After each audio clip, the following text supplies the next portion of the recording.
तुमरे विसारे क्या बने, मैं किसकी शरण में जाऊं। शिव ब्रंच मुनि नारदा, तिनके हृदय न समाऊं। परम पिता परमात्मा पूर्ण ब्रह्म सर्व सृष्टि के रचनहार कबीर देव कबीर परमेश्वर जी, ये हमारे परम पिता हैं, हमारे जनक हैं। हम सभी आत्माएं यहाँ काल के जाल में फंसे हुए हैं। इस काल के षड्यंत्र का पर्दाफाश करने के लिए स्वयं परमेश्वर ही यहाँ आते हैं। कबीर परमात्मा ये वही परम अक्षर ब्रह्म है जिसको वेदों में पूर्ण परमात्मा परम अक्षर ब्रह्म, गीता जी में जिसको उत्तम पुरुष तु अन्य परम अक्षर ब्रह्म कहा है।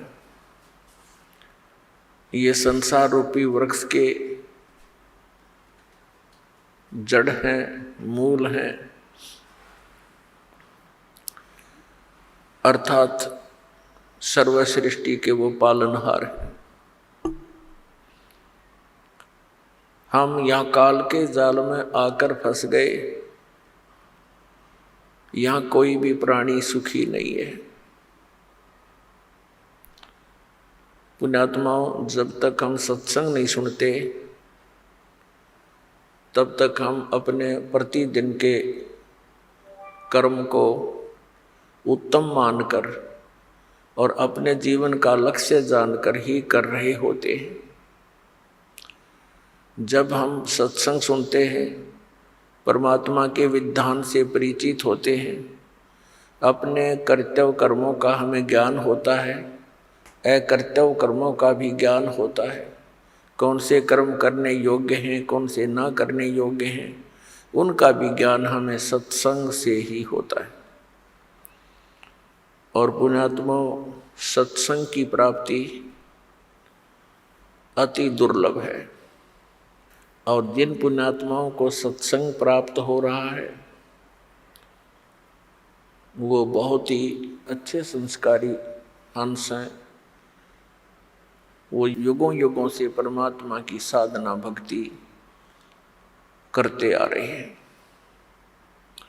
आज वही पुण्यात्मा प्रथम अग्रसर हो रही है जो पिछले जन्म जन्मांतर से परमात्मा की कसक में भटक रहे हैं, और वही अब पार होंगे। परमात्मा कहते हैं कि ये भोली आत्मा सत्संग ना सुनकर अपने ही विचारों के आधार से अपने ही क्रियाओं को उत्तम मानकर भक्तों और संतों को हेय समझते हैं, उनके साथ मजाक करते हैं, क्योंकि उनको ज्ञान नहीं। इसके विषय में परमात्मा ने कहा कि साधों से ती मस्करी और ये चोरा नाल खुशहाल, मल अखाड़ा जीतेंगे ये युगन युगन के माल।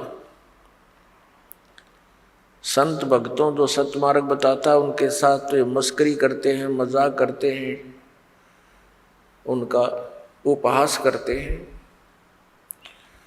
और चोरों नाल खुशहाल जो गलत साधना बता रहे हैं, शास्त्र के विरुद्ध ज्ञान दे रहे हैं, उन चोरों के साथ ये प्रसन्न है। और फिर बताया है कि इस परमात्मा के यथार्थ ज्ञान को वही पुण्यात्मा ग्रहण करेंगी। कौन?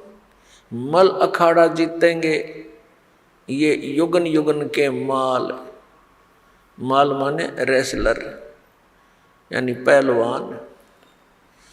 इस भक्ति रूपी अखाड़े के वो पहलवान हैं जो युगों युगों से एक्सरसाइज करते हुए आ रहे हैं और वो परमात्मा के ज्ञान को शीघ्र ग्रहण करते हैं, और दूसरे जो भक्तिहीन प्राणी हैं वो संतों के साथ मस्करी करते हैं, मजाक उड़ाते हैं, उनकी निंदा करके पाप के भागी बनते हैं।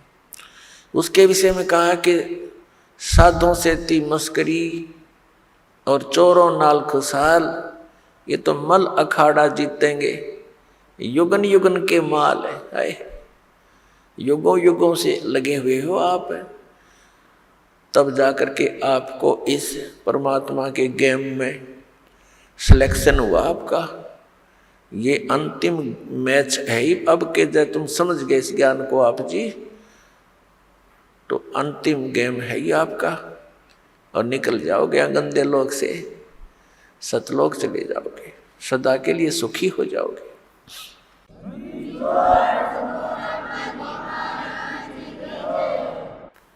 पुण्यात्माओं, यहाँ सुख नाम की वस्तु नहीं है,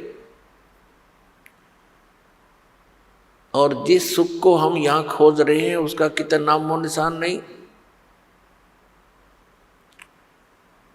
जिस कारण से अंत में ऋषि महर्षियों ने केवल सिद्धियों का सहारा लिया,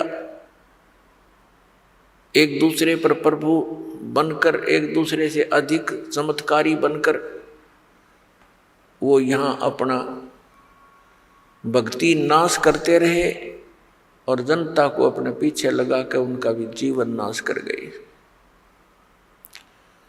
परमात्मा आते हैं, यथार्थ ज्ञान हमें बताते, लेकिन हम उसको स्वीकार नहीं करते।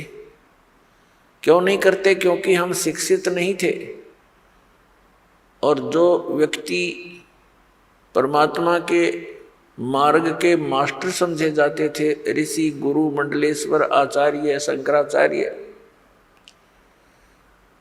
वो भक्ति से अपरिचित थे, शास्त्रों से अपरिचित थे, अपनी मनमुखी साधनाएं हमें बताते रहे, और हम उनको एक पहुंचे हुए महापुरुष परम धनी मानकर हम निरसंशय होकर के उनके प्रत्येक वचन का पालन करते रहे। उन्होंने हमें कुछ भी ज्ञान दिया स्वीकार्य किया, क्योंकि हमें पता नहीं था, और हम उनको एक विद्वान पुरुष मानते थे। जैसे कोई रोगी डॉक्टर के पास जाता है और उस डॉक्टर ने बहुत बड़ा बोर्ड लगा रखा है, तो फिर डॉक्टर जो भी औषधि देगा तो रोगी के सामने कोई शंका का तो प्रश्न उठता ही नहीं। जो डॉक्टर औषधि देता है, जैसे उसके खाने की विधि बताता है, तो रोगी को तो खाना ही होता है।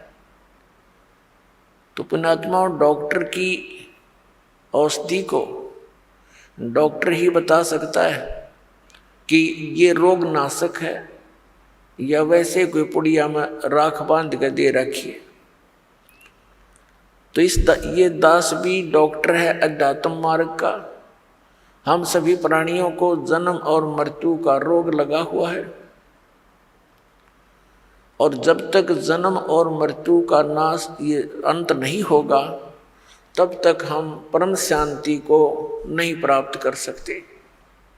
तो पुण्यात्माओं, इस दीर्घ रोग के नाश की कौन सी औषधि है, कौन सा उपचार है, अर्थात जन्म मरण के रोग का नाश करने वाले कौन से मंत्र हैं या पूजाएं हैं, कौन सी साधनाएं हैं, उनका प्रमाण कहाँ है, और किन किन महापुरुषों ने इस औषधि का सेवन किया, अर्थात इस साधना का प्रयोग किया, और कौन कौन पार हुए। जैसे कोई डॉक्टर होता है, वो औषधि देता है और रोगी बहुत दुखी होता है, तो वो बताता है, वैद्य बताता है कि एक व्यक्ति फलाने गांव का, उसका ये नाम है, उसके यही रोग था, उसने ये औषधि खाई थी, वो ठीक हो गया। ऐसे कई व्यक्तियों के नाम बताता है। तो वो व्यक्ति जो रोगी है उसको दृढ़ता आती है कि इसी रोग का रोगी ऐसे ऐसे गांवों में वो भी ठीक हुआ है। तो फिर हम उसको हौसला बढ़ता है, वो दृढ़ होता है, उस औषधि को वो प्रयोग करता है और वो स्वस्थ हो जाता है। तो इसी प्रकार दास आपको जन्म और मृत्यु के रोग की वो औषधि देगा, दे रहा है, जो कुछ महापुरुषों ने प्रयोग की और वो इस जन्म मरण के रोग से मुक्त हुए। उसके अतिरिक्त अन्य जो भी औषधियां यानी वे ऑफ वर्शिप, पूजा का मार्ग, पद्धति, भक्ति की पद्धति, अन्य जो संत बता रहे हैं, जो दास आपको बता रहा है, इसके अतिरिक्त वो व्यर्थ है, क्योंकि वो हमारे सदग्रंथों में प्रमाणित नहीं है और उनका कोई ऐसा इतिहास नहीं है कि वो ये कहें कि इस मंत्र के, इस साधना के करने से अमुक संत पार हो गए, अमुक भक्त पार हुए। और दास आपके समक्ष उन महापुरुषों के नाम, उन महापुरुषों की भक्ति विधि, उन्हीं के अमृत वचनों से और फिर सदग्रंथों से, यानी जिनको हम सदग्रंथ मानते हैं, प्रत्येक पवित्र धर्म के पवित्र सदग्रंथ, जैसे पवित्र चारों वेद, पवित्र श्रीमद् भगवत गीता, पवित्र पुराण, पवित्र कुरान, पवित्र बाइबल, पवित्र गुरु ग्रंथ साहिब आदि।